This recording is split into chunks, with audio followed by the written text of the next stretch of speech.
Вітаю в етері Суспільного, програма «Тема дня Крима». В студії з вами ведуча Лариса Волошина. Держави-члени ООН закликали Росію як країну-окупанта дотримуватися своїх зобов'язань згідно з міжнародним гуманітарним правом. Про це йдеться в спільній заяві щодо Криму, ухваленій сьогодні, 15 вересня, в ході 45-ї сесії Ради ООН з прав людини у Женеві. Про це нам повідомляє прес-служба МЗС України. В заяві також містяться вимоги до Росії виконати наказ Міжнародного суду ООН щодо скасування заборони Меджлісу, представницького органу кримськотатарського народу, та забезпечити умови для викладання української мови на півострові. Про це більш докладно ми поговоримо сьогодні з нашим гостем. З нами на зв'язку Ахтем Чийгоз, заступник голови Меджлісу кримськотатарського народу. Ахтем Ага, вітаю вас. Чи чуєте ви нас? Так, добрий вечір. Чую. Доброго вечора. От я хочу розпитати у вас більш докладно щодо прийнятої резолюції. От, до прикладу, я цитую саму заяву. Ми закликаємо Російську Федерацію зняти обмеження, введені від... Так, там вам треба прибрати... Щось погано чути. Вам треба прибрати трошки звук. Давайте я попрошу наших редакторів ще раз перенабрати вас, щоб не було цього еха.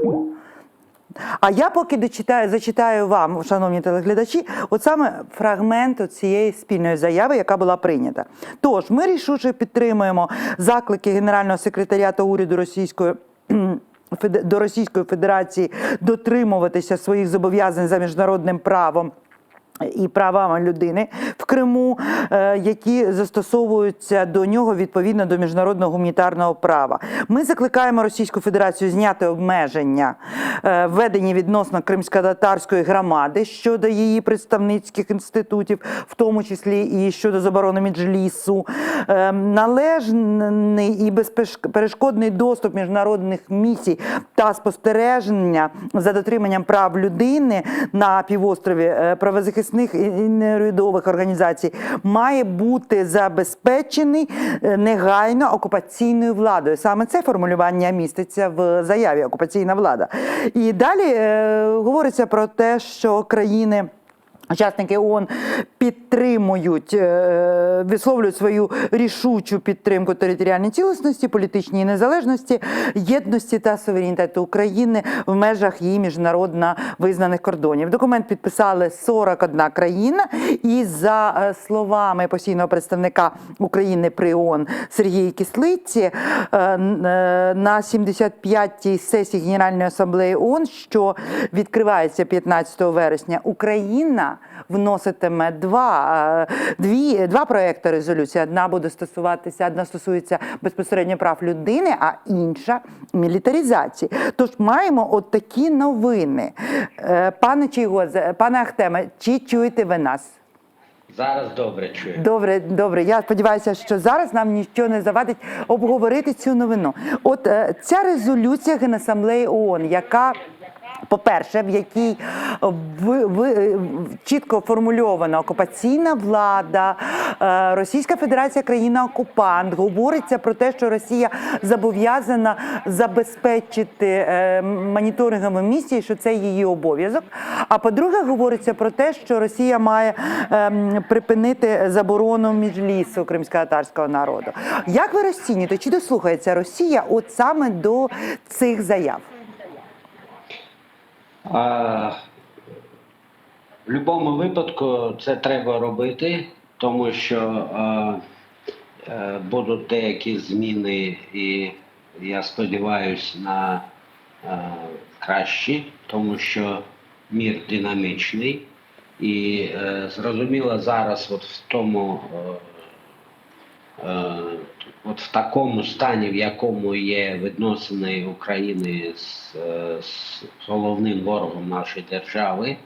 І, звичайно, ті виборчі процеси, які зараз є в Америці, і та реакція, яку, на жаль, не дуже таку потужну робить європейська спільнота і по подіям Білорусі, не дає такої впевненості, що ці резолюції будуть виконані Росією. Але я ще раз кажу, що треба це робити, тому що я дуже сподіваюся, що будуть зміни. Ну, от маємо ще одну заяву від Сергія Кислиці, постійного представника України при ООН. Він в інтерв'ю Радіо Свобода сказав про те, що в 2014 році генеральний секретар ООН пан Гі Мун, тодішній генеральний секретар, не зробив все можливе для того, щоб запобігти окупації Криму. Пан Кислиця говорить про те, що в міжнародному праві є право генерального секретаря, якщо він розуміє, що відбувається щось, що загрожує регіональній безпеці, він може звернутися до Ради безпеки з проханням розглянути і оперативно вирішити це питання, говорить пан Кислиця. Тому я вважаю, що ООН як інституція і її керівник пан Гі Мун не зробили все можливе, що передбачене статутом ООН для того, щоб запобігти окупації. От тут виникає питання, чи доречно зараз робити такі заяви в той момент, коли ООН розглядає інші резолюції щодо окупованого Криму? Як ви думаєте?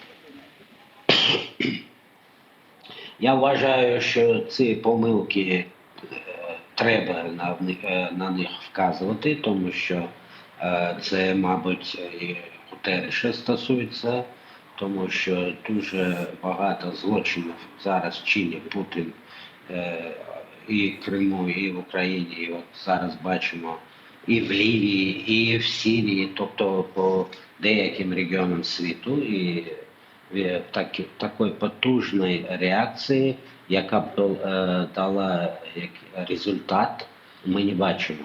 Але ви знаєте, що до такої риторики опускаються деякі ще лідери мирових держав. Наприклад, Трамп, коли каже, що при чому тут як, запитайте у Обами. Да, у мене особисто до Обами дуже багато питань, тому що він почав втрачувати репутацію лідера мирової держави, а потім це як наслідок і ще й прийшов Трамп. Але це ніяким чином не виправдовує дії сьогоднішніх, наприклад, президента України Зеленського, і Меркель, і Макрона, і Трампа, і Гутерреша, і інших лідерів європейських інституцій, тому що воно ж нікуди не зникло. Оці злочини, яких я кажу, які стосуються цього чудовиська фашиста Путіна, вони нікуди не зникли, він їх продовжує робити. І тому думаю, що Кислиця, коли так каже, він, на мій погляд, намагається трохи так, як кажуть, цієї холодної води плеснуть в лицо, в даному випадку ООН. Тобто нагадати про прорахунки минулого, які допустили міжнародні організації. Пане Ахтеме, я хочу з вами обговорити ще одну новину. Вона вже з українського парламенту до Верховної Ради. В Верховній Раді зареєстрований проєкт закону України про кримінальну відповідальність за висловлювання посадових осіб про законну анексію Криму або щодо заперечення окупації Кримського півострова. Про це 15 вересня повідомив у своєму Фейсбуці народний депутат Володимир В'ятрович, ваш однопартієць. І законопроєкт передбачає кримінальну відповідальність за будь-які заяви від представників української влади щодо законності анексії Кримського півострова та інших окупованих територій, виправдання незаконних дій Російської Федерації щодо окупації українських територій, також відповідальність за заборону комунікації з представниками, накладає цей Законопроект накладає заборону пряму на комунікації з представниками влади на окупованих територіях і також накладає кримінальну відповідальність за встановлення зв'язків між представниками української влади та посадовими особами в незаконних органах, створених на окупованих територіях. Ну, от цей законопроєкт, він опосередковано під його дію можуть попасти вже очільники чинної влади, ті, хто зараз говорить про те, що якби не був окупований Крим Росією, то там були б війська НАТО, або ті, хто закликають до прямих перемовин з представниками так званих ОРДЛО. От скажіть, будь ласка, ви сподіваєтесь на те, що цей законопроект буде прийнятий? Це інше питання. По-перше, ще там рік тому цих питань не було в нас в Україні, тому що СБУ, я маю на увазі до цих виборів, СБУ відпрацьовувала і були деякі помилки, але суспільство на них вказувало і ці органи, вони тут же реагували і давали оцінку. І тому у нас таких вояжів і оттуди, і отсюди практично не було. Зараз це є необхідність, тому що там внутрі у нас в парламенті частіше звучать такі думки, наполегливо почали звучати, що Росія це треба шукати якісь там шляхи для стосунків. А от ганебні бувають виступи, і СБУ взагалі не реагує. Я вже не кажу про те, що там вояжі такі стали, я б сказав, такі потужно зрадницькі. Да? А сьогодні ми розглядали, наприклад, постанову по Білорусі, і от такий маркер. Слуга народу має близько 250 голосів, і тільки, якщо я не помиляюсь, десь 170 вони дали за цю постанову, тобто де це по ініціативі всіх представників всіх фракцій, окремо ОПЗЖ, наполягали на цій постанові, де засуджується дії Лукашенка і де сказано, що не буде, що ці вибори не відповідають поняттю виборів. Так от, вона пройшла з допомоги інших фракцій, і тільки ОПЗЖ і близько там 70-80 представників народних депутатів зі «Слуг народу» не голосували. Я не маю впевненості, що от цей законопроєкт, де зразу ви дуже вірно казали, що це буде бити і не тільки по стосункам з ОПЗЖ монобільшості, але і по самої частині влади, нової влади. Ну от тоді виникає питання. Ну, по-перше, ви говорите про розподілення, де 170 депутатів від монобільшості готові голосувати разом з проєвропейськими парламентськими силами за постанову, яка засуджує авторитарний режим Лукашенка. І тоді питання при певному суспільному галузі, створенні суспільного резонансу щодо законопроєкту про відповідальність кримінальну, про відповідальність за визнання окупації і комунікацію з окупаційними представниками окупаційної влади. Якщо буде такий тиск суспільства, може дійсно тоді можна сподіватися, що цей законопроєкт буде прийнятий? Чи все ж таки все залежить не від суспільства? Що ви думаєте? Багато чого залежить від суспільства. Ми це бачили і коли стосувалось питання мови і резонансних таких намірів, коли влада намагалася винести до Ради питання, які напряму стосуються зради. Да? Але от цей законопроєкт треба, щоб суспільство наполягало, але я все ж вважаю, що поки керівництво не дасть згоди, я маю на увазі монобільшості, шансів небагато. Ще одне питання, яке я хочу з вами обговорити, це рухи російської влади щодо наповнення водою Північно-Кримського каналу. От постійна комісія з міжнародного співробітництва в парафії прав людини при Раді, при президенті Російської Федерації, тобто це орган російської влади, вони вже звернулися до ООН з проханням втрутитися в ситуацію щодо забезпечення прісною водою мешканців окупованого Криму. Там вони говорять, що Україна, перекривши канал, вони звертаються до Дуні Міятович.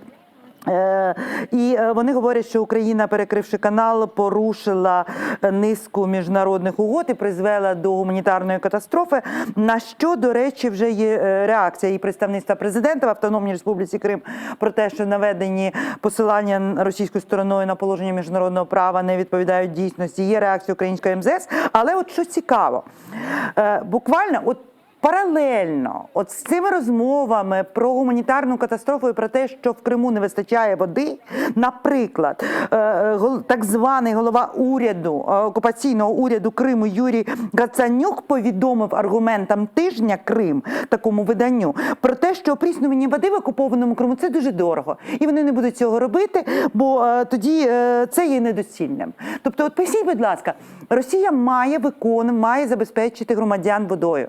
Вона не хоче витрачати гроші на окуповану територію. Але вона створює постійну ілюзію і звертається до ООН, ганьбиться з проханням вплинути на Україну. Що це за гра така, пане Ахтеме? Це не гра, це є такі політичні такі методології. Да? Для того, що я хочу, щоб наші глядачі відчули. Путіну байдуже, що там наш народ і більшість того, хто прибув з Росії, йому байдуже, що вони там будуть пити. Йому це як зброя для того, щоб Україну в такому вигляді показувати, що це ворог. Ворог і для Криму, і для Росії. От вони от такі, хунта, бандеровці, там дітей вбивають, да, що їм воду не давати. А в той же час вони, так, дуже ситуація там жахлива, але от ці маріонеточні створені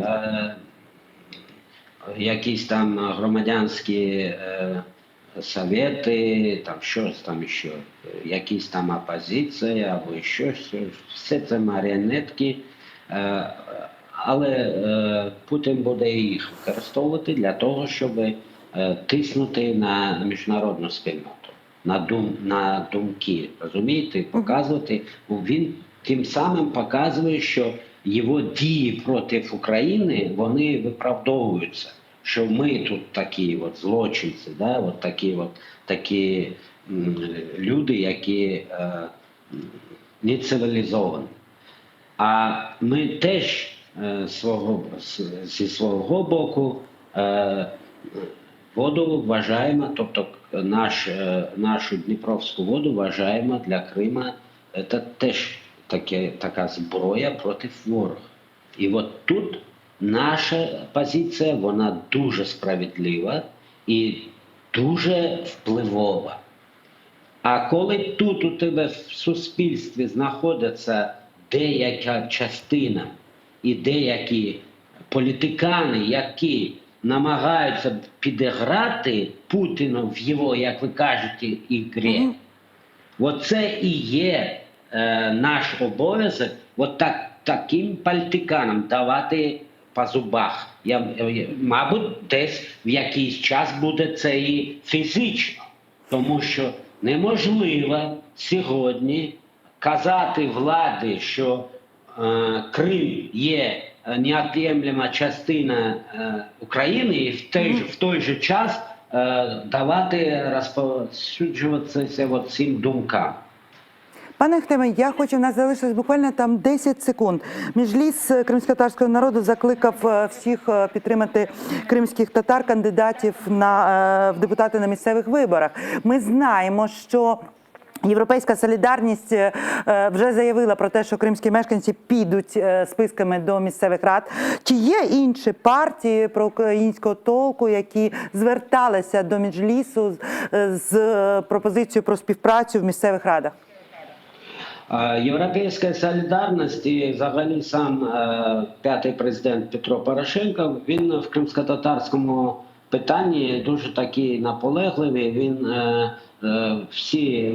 не всі, мабуть, пам'ятають, як він в Конгресі США сказав, що він кримський татарин. І тому він системно в цьому питанні продовжує свою політику. Тобто, де є можливість, особливо на Херсонщині, щоб кримські татари були представлені в місцевій владі. І зараз це я відпрацьовував, будемо надіятися, що це буде як результат, ми будемо мати депутатів. Дякую, пане Ахтеме.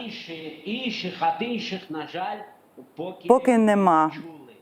Ну, от будемо сподіватися, що інші проукраїнські сили все ж таки зрозуміють значущість і кримськотатарського народу для деокупації Криму, для цілісності України, про підтримку якої говорить і Генеральна асамблея ООН, і країни-члени ООН. Тож я на цьому з вами прощаюся. Я дякую Ахтему Чийгозу, заступнику голови Меджлісу кримськотатарського народу, за таку докладну відповідь. І пропоную вам не перемикатися, тому що буквально за кілька хвилин буде випуск новин кримськотатарської мови. На все добре.